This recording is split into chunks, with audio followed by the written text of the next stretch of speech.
Now live from the KAKE studios, this is KAKE News on your side at 6. Tonight, caught. Who investigators believe this is lurking in somebody's home as a child slept. Also, the school in Towanda where teachers and students are putting together meals for total strangers. I know that there are people who are really hurting out there.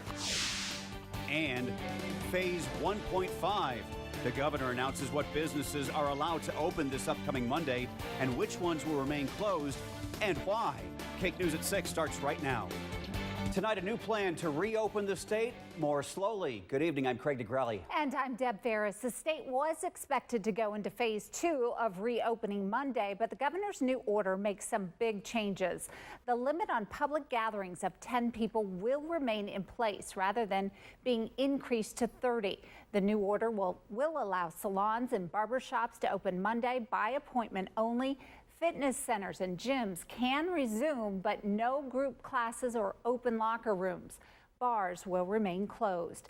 KAKE's Scott Braswell is live with reaction to the changes. Scott.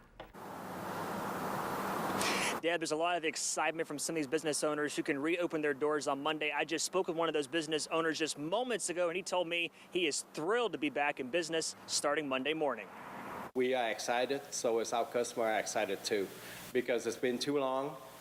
We miss everyone. We miss all of our VIP, and we miss my co-worker because of the stay-home orders. So we haven't seen anyone. So we're looking forward to see all of you, our VIP that come to Glacier National Park. We'll be ready for you. He also said his phone's been ringing off the hook the last couple of hours just as this announcement came down from Governor Kelly. We'll have much more on the steps they're taking to ensure their customers and also their employees are safe once they reopen on Monday. Live in East Wichita, Scott Braswell, KAKE News on your side. This week, health experts linked a new cluster of positive COVID-19 cases to the Wichita Work Release Facility. That includes 38 inmates and 1 staff member. Today, the Corrections Department moved dozens of inmates out of the facility. KAKE's Eli Higgins is live downtown with much more. Eli. Yeah, Craig, we're here at the Wichita Work Release Facility. This is off of South Emporia here in downtown Wichita. And like you said, this morning they actually transferred the remaining inmates that were at this facility to Lansing. Now take a look at this video. KAKE photojournalist Nolan Roth captured this footage around 10 this morning. You can see inmates in orange jumpsuits loading up the back of a truck as they prepared to leave. The Kansas Department of Corrections says it moved the remaining 100 inmates from the facility because of the COVID-19 outbreak.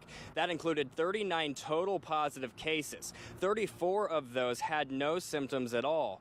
KDOC says this decision was made because they have limited medical resources in Wichita, and the inmates can be monitored more closely at the Lansing facility.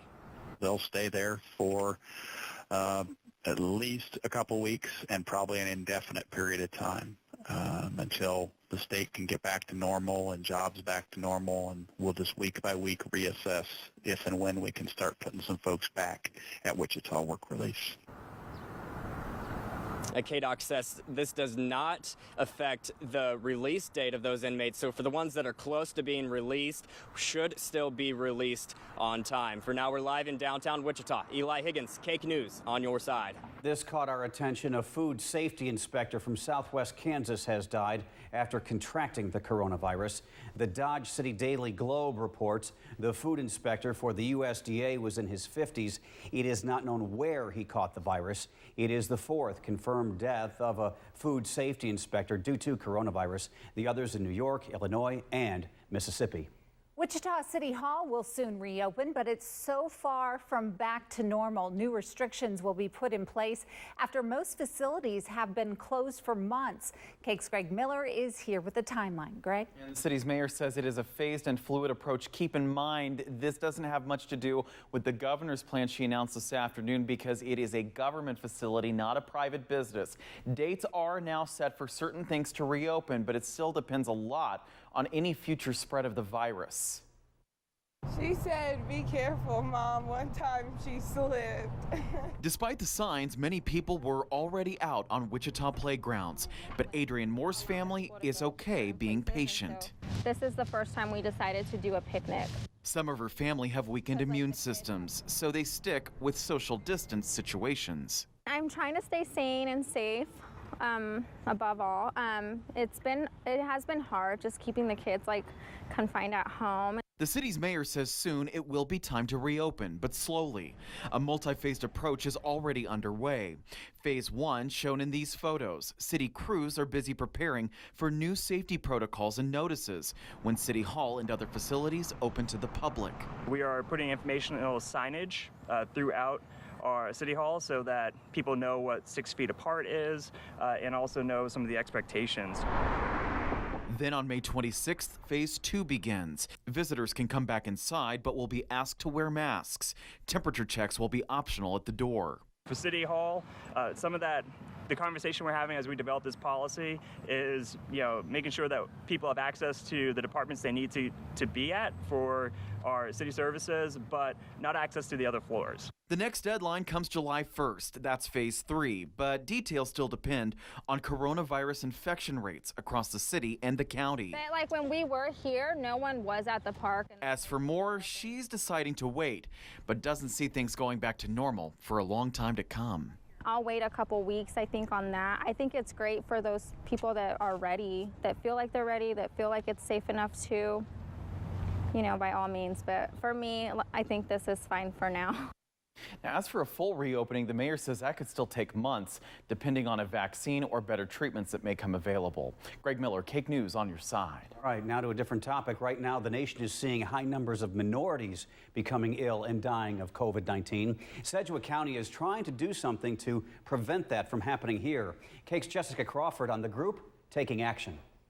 The Wichita African American Council of Elders is on a mission to save lives locally. We saw the study from Berkeley that showed a third of the deaths in COVID-19 is Black people. From testing to protective equipment, from contact tracing to transportation, the group shared concerns with Sedgwick County commissioners in a Zoom meeting. How can we be assured that the Black and brown community will receive the lion's share of those resources to be able to address the issues that most impact this most vulnerable demographic? A primary concern is whether current testing methods are serving enough people of color. In order to get the word out about testing to more minorities, County Commissioner Lacey Cruz said the county may increase its $25,000 PR budget.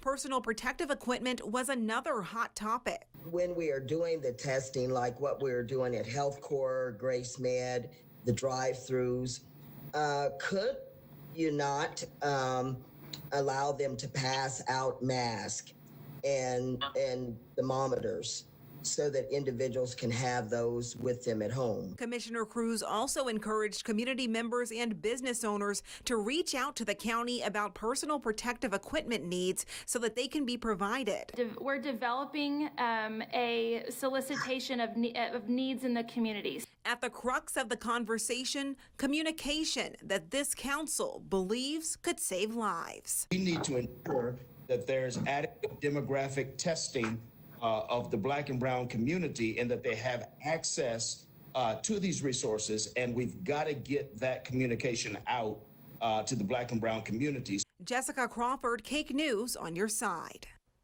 And stay with KAKE News for the latest on the coronavirus pandemic on air and online at kake.com/virus. Well, warm and windy today, and now a chance of storms again overnight. Meteorologist Jay Prater is here with a quick check of our forecast. Let's start with the edge. We already have a severe thunderstorm warning outside of KAKE land for Emporia and Lyon County.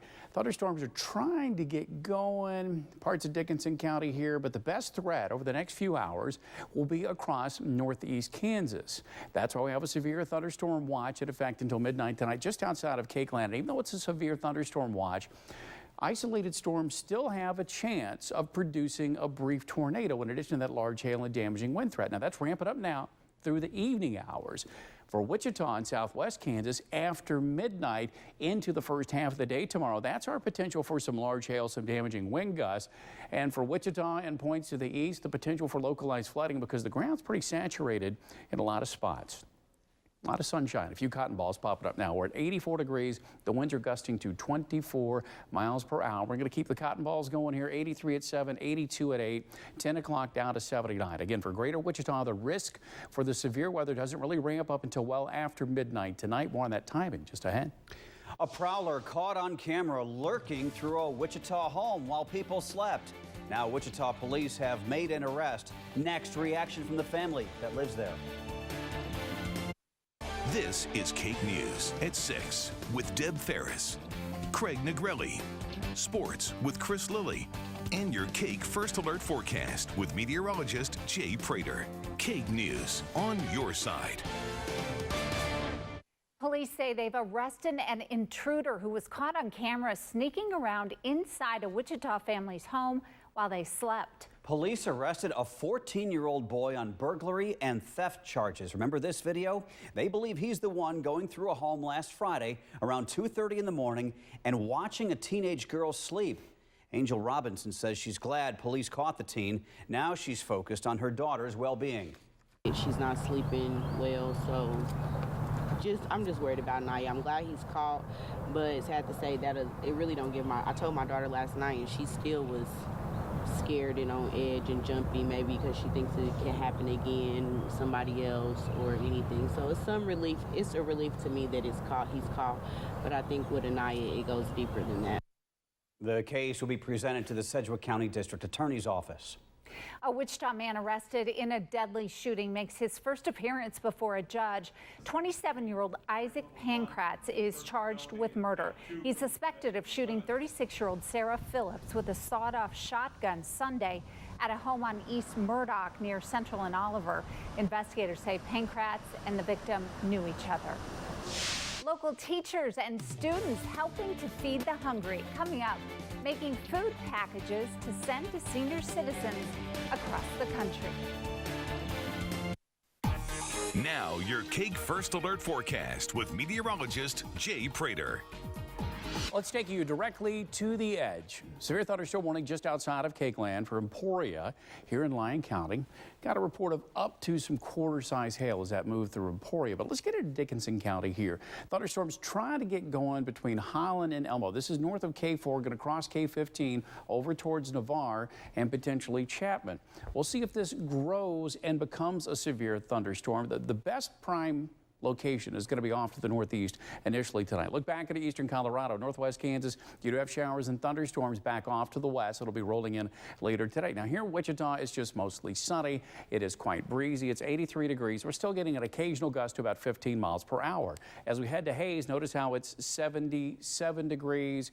We go to Garden City, a lot of sunshine, 78 degrees, winds gusting to 22 miles per hour out of the northeast. And in Goodland, 78 northeast winds gusting to 17 miles per hour. So you've got mid upper 70s, a few lower 80s. As you start working eastward, notice you have more lower and mid 80s. Not only is the air warmer, it's got more juice, and this is the fuel for those stronger thunderstorms across the eastern half of the state. The wind's gusting out of the south. You're on the warm side of a little cool frontal boundary that's trying to push across. You're on the north side. You got the winds out of the north, and that's why it's slightly drier and not as warm. That's why I'm not going to call it a cold front, but it's called a cool front. Watch the thunderstorms erupting. Now, this is where we're concerned early this evening. A few thunderstorms rolling in, but as we look at the RPM model and the graph model, all right, here's your severe threat early on.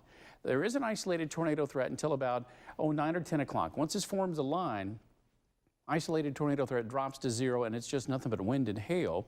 And then overnight tonight, as this line of thunderstorms starts to head down to the south, it will be heavy rain, and because Wichita and east, we've had quite a little bit of rain lately, we're talking about a flooding potential in addition to some larger hail and damaging wind gusts, and that will develop once we get past midnight. So early this evening, you got the severe threat here. Then here we are at 2 in the morning. Watch the thunderstorms continuing to develop across southeast and eventually into southwest Kansas. Now, northwest Kansas, I don't have you highlighted, but an isolated strong or briefly severe thunderstorm won't be out of the question. The best chance for rain and thunder will be the first half of the day on Friday, and then we'll deal with overnight Friday night into Saturday once we get to tomorrow. As far as temperatures, obviously the showers and thunderstorms and the cloud cover will have a big impact. Not going to be as warm tomorrow as it is today. Highs will be lower to upper 70s. Some places may even only stay into the upper 60s.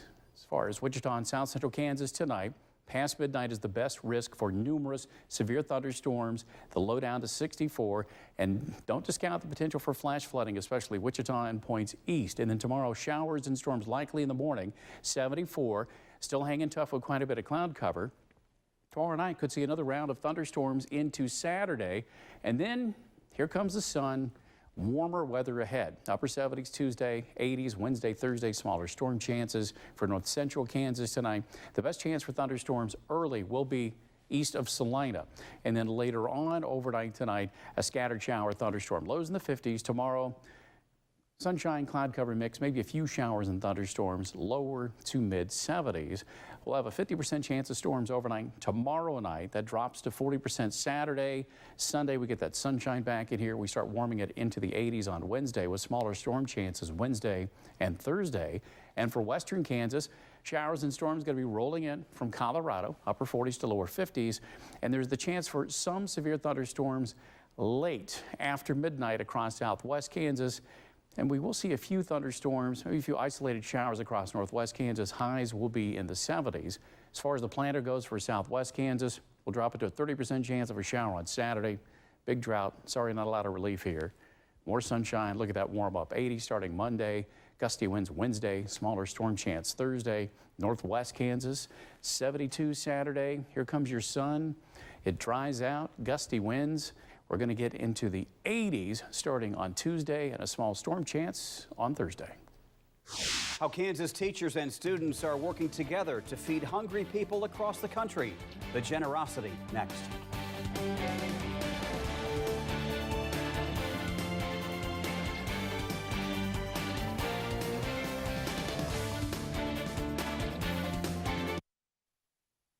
So many people are going hungry because of the pandemic.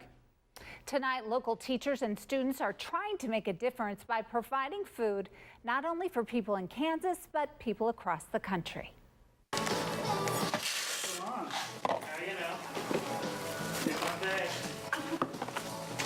More help on this?